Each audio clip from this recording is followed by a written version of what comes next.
Hey y'all, happy Blockheads Wednesday. Today is week 16, block 16 of group 2, Blockheads 5. And our guest designer this week is Joanna Figueroa, and she has given us this awesome double star block. So if you love sawtooth stars, you're going to love this one extra because it's the double star. This is such a fun block, and I really enjoyed making my version of it. This is my finished double star block, and I just love how it turned out. This was a lot of fun to make. Don't be put off if you're making 6-inch blocks. Don't be put off by that small 3-inch center block. We're going to walk through it like we always do and talk about flying geese methods this week, and of course use our trusty easy press pen to help get some nice flat seams.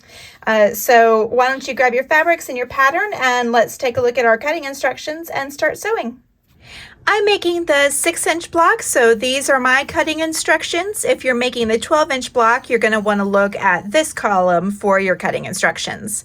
So I've got my A squares and my B square here. These are going to be for these smallest flying geese. And then the C squares and my D square, which is the center of my smallest star right here. Then I have my F square and my E squares. That's going to make my larger flying geese. And then my G squares here, which form the corners of my block. Our main technique this week is flying geese. We're going to make 2 sets of flying geese, a smaller set for our interior star and a larger set for our larger exterior star. So I walk you through the 4 at a time method in the pattern. As if y'all have been watching the videos for a while, you know I love making flying geese using the 4 at a time method.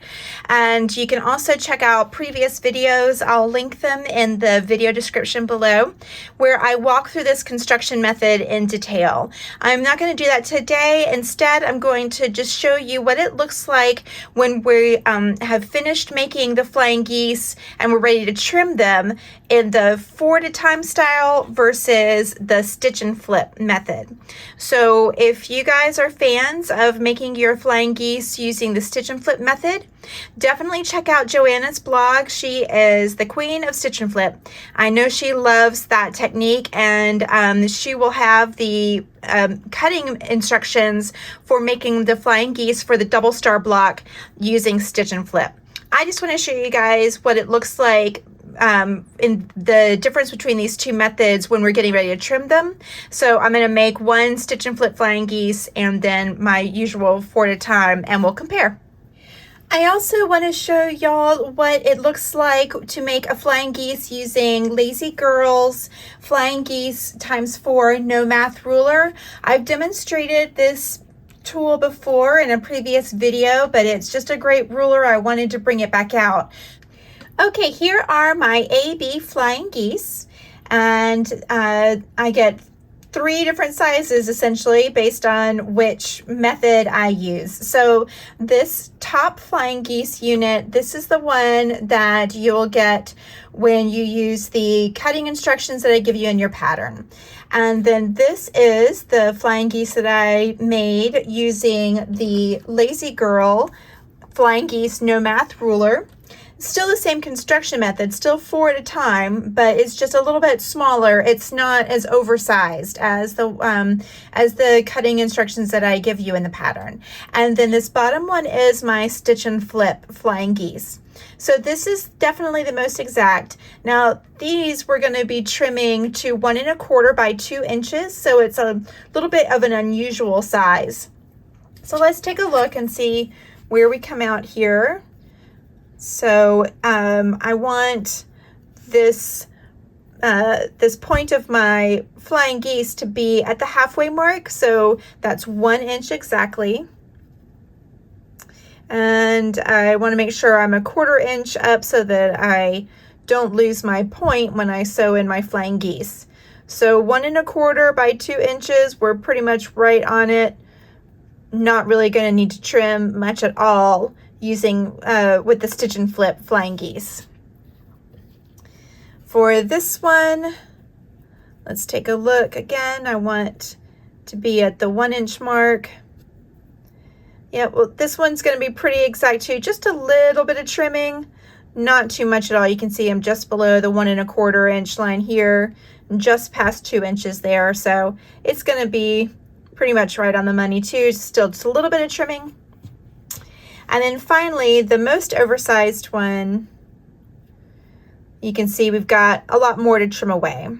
But for me, when I'm working with a unit this small, I'd rather trim away a little bit more. I end up with a more precise Flying Geese unit when I'm done. But that's just personal preference. But you can see that you've got a couple options just depending on, you know, your preferred construction method and how much you want to trim away. Now let's look at our EF Flying Geese. These are the larger Flying Geese in the 6-inch block. Remember, I'm making the 6-inch block.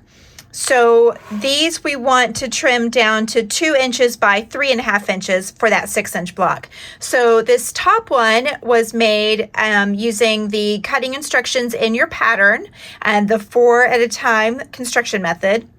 This middle one was made using stitch and flip, and the bottom one was made with the measurements in the Lazy Girl No Math Flying Geese ruler. So I used that ruler to cut the pieces for this one. So you can see again that the Lazy Girl ruler and the stitch and flip are pretty exact. They don't have a lot of extra that you need to trim down, but your oversized Flying Geese in the cutting instructions in your pattern are going to need a little bit more trimming. So I just wanted to give you guys an idea of what the different methods yield in terms of your the size that it ends up before you trim it down. So if you still need a little bit of practice with your 4 at a time Flying Geese, then I would recommend using the cutting instructions in your pattern because you have a lot more to trim down. But if you're really getting the hang of that 4 at a time Flying Geese, then you can use the Lazy Girl ruler. It's such a great method and just very efficient in terms of your cutting because you don't have as much to trim away. And of course, stitch and flip is always a great option too. You know exactly what you're getting when you use stitch and flip. So now I've got my Flying Geese made. I'm ready to trim them down and start assembling my block.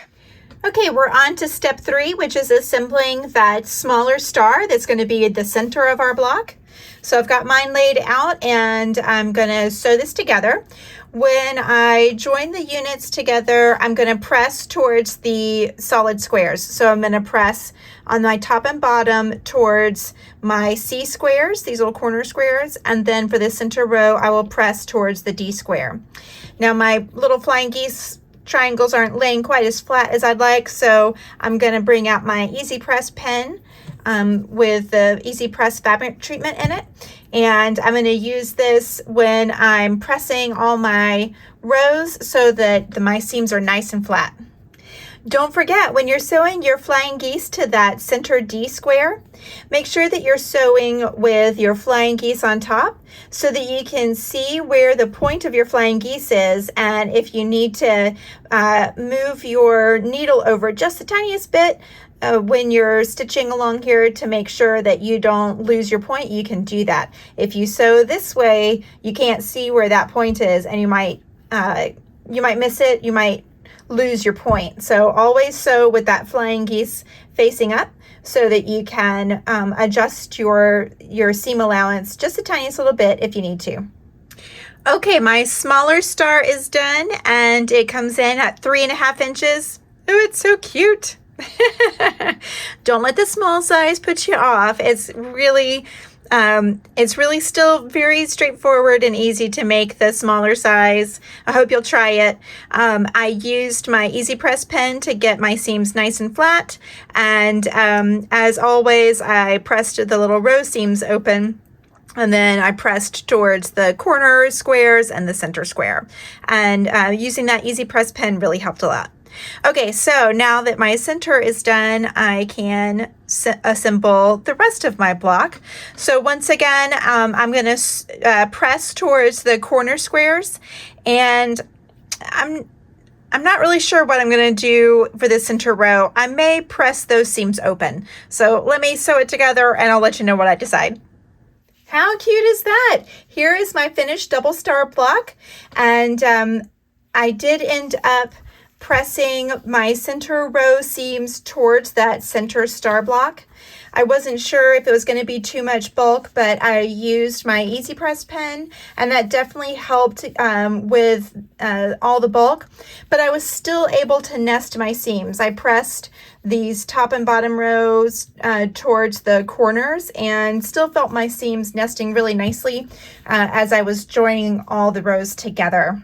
I also got my Americana block made, and I just love how it turned out as well.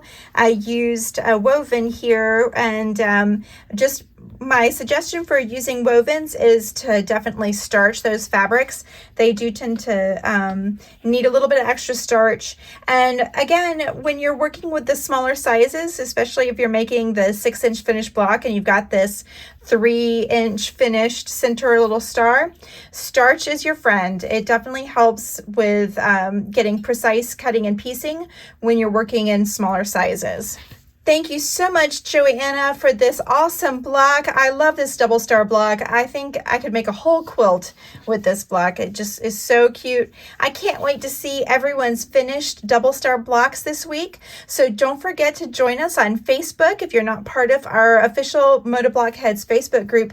We'd love to have you. It's a fantastic group with lots of great inspiration, lots of wonderful quilters. So I hope you'll join us there. And if you post your pictures to Instagram, don't forget to use the hashtag ModaBlockheads5.